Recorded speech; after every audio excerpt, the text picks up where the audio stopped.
Are the streets in San Diego bare, deserty, and let's just say ugly? My name is Dan Parker, and this is our Answer Your Question series where we take your main questions that you put in our videos. We've had thousands of questions and comments and actually dedicate an entire video to answering that question. And today's question comes from Davi. Looking at some videos and images in some other videos, I don't see many trees in the residential neighborhoods. Is that true? If so, this would be a major negative factor for me if I had to decide for a move to San Diego.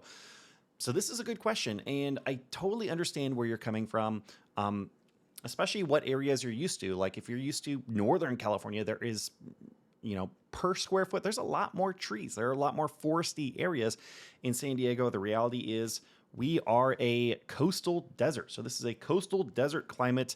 We are obviously right next to the coast, but we are a very dry area. We don't get a lot of rainfall. So what that means is there aren't going to be as many trees. I know we're used to palm trees. We definitely have palm trees. We definitely have trees.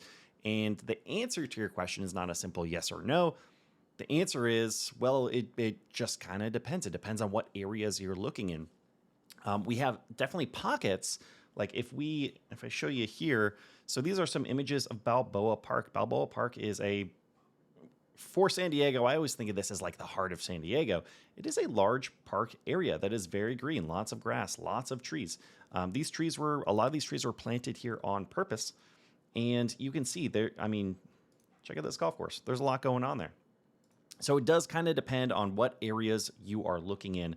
The other factors are going to be the farther east you go, the more deserty it's going to be. Think of it this way. Every mile east you go, general rule of thumb is going to be about a degree hotter. So if you go 10, 15, 20 miles east of the coast, it's going to start to get hotter. It's going to get more of a desert type of landscaping. And then the other thing to consider is going to be how old is the neighborhood that you are living in or want to live in. So there are neighborhoods. Let me show you here. Carlsbad is a great example. Carlsbad has really nicely manicured streets. They've put a lot of different trees in. Right here is right in front of a golf course. Then we have some aerial views. You can see how many trees are here. Same here. These are all shots of Carlsbad. So if you're looking at somewhere like Carlsbad, you're going to have a lot of trees surrounding you. And so it really kind of depends what area you're in.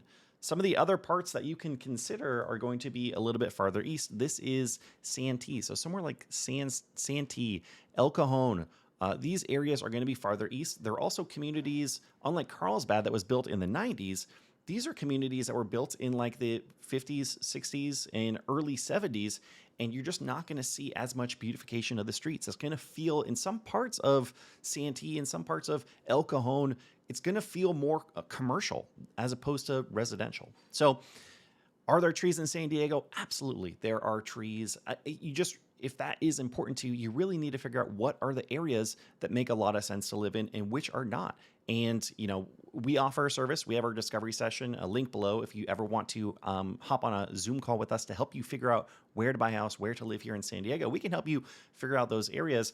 But also, what I'd recommend is you can kind of look on Google Maps too. Now, green doesn't necessarily mean trees, but these parts of San Diego that are green, that are more central, you are generally going to find some more trees. So that can be a place to start as well. I hope this was helpful for you. We are going to answer more questions, so make sure to throw your questions down below. And until the next